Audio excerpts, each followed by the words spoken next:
Bill Gates is warning that AI could become either the greatest equalizer ever invented or a major source of injustice.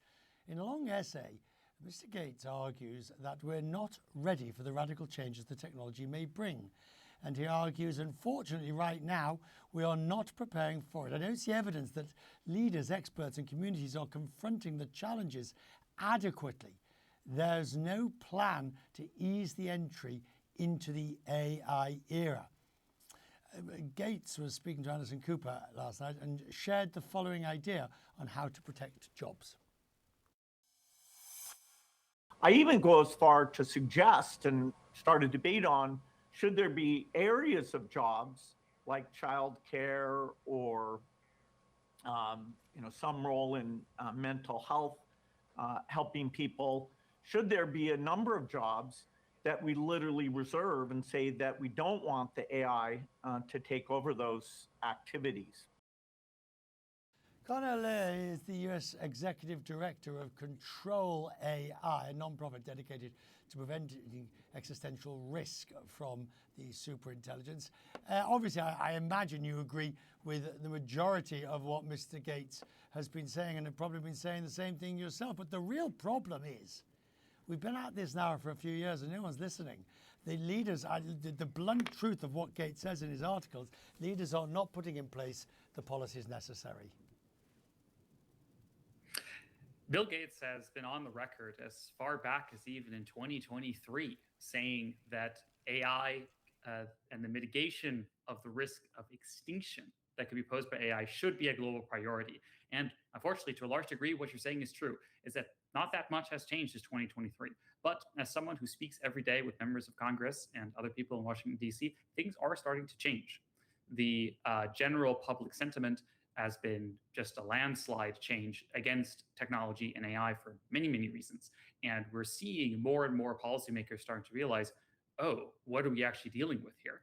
As an example, the director of the NSA just a month or two ago said that an AI system was capable of breaking into almost all of their classified systems in hours, not weeks. And those are not words that the national security apparatus likes to hear.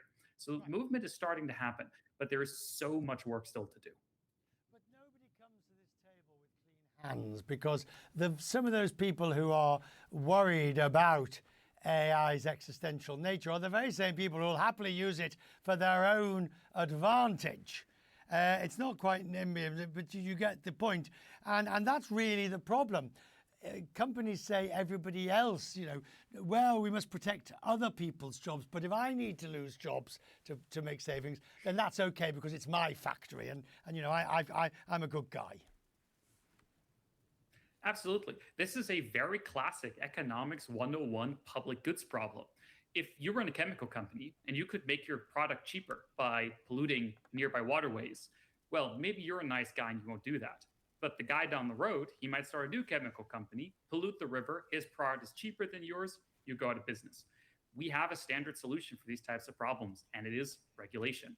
The same way that we regulate other harms or risks to the general public. We can't allow companies to decide how much toxic waste goes into our water. Right. That is something that is set by democratic process. Now, let's take aside, for the purpose of the rest of this discussion, the malevolent or the bad actor or the terrorist or even the state actor, because I don't want to focus on, because that's really one set of risks and threats, that there's not a lot of law enforcement.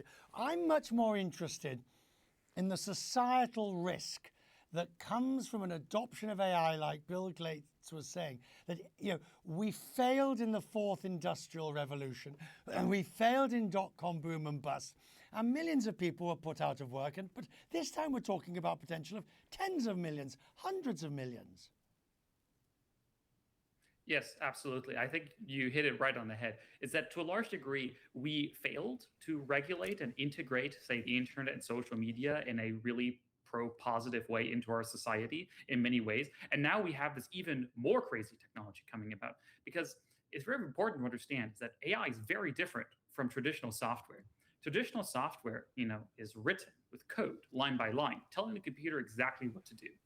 This is not how AI works. Okay. AI is more like grown rather than written. And so we understand even less. I'm going to suggest to you, but for the very reason that you've just said, that regulation is not only very difficult, but arguably impossible. It will be impossible to regulate sufficiently for the protection of jobs and quality of life. I think we've done a lot of things in the past that seemed impossible.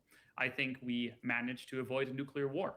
After the creation of the nuclear bomb, many people thought it was inevitable that every single country in the world would have nuclear weapons and that they would be used by terrorists constantly. We did avoid that world. And this took a lot of work, a lot of diplomacy, a lot of law, a lot of law enforcement, and a lot of complex institutions to be built. Now, can we do the same again? Potentially something even more complicated to allow us to prevent such risks, such as autonomous AI systems that could fully replace and outcompete humanity. It is a very hard task, but we kind of have to do it if we want to have a good world, which is, I think, something that all of us want. I'm grateful to you, sir. Thank you for joining us tonight. Much appreciated.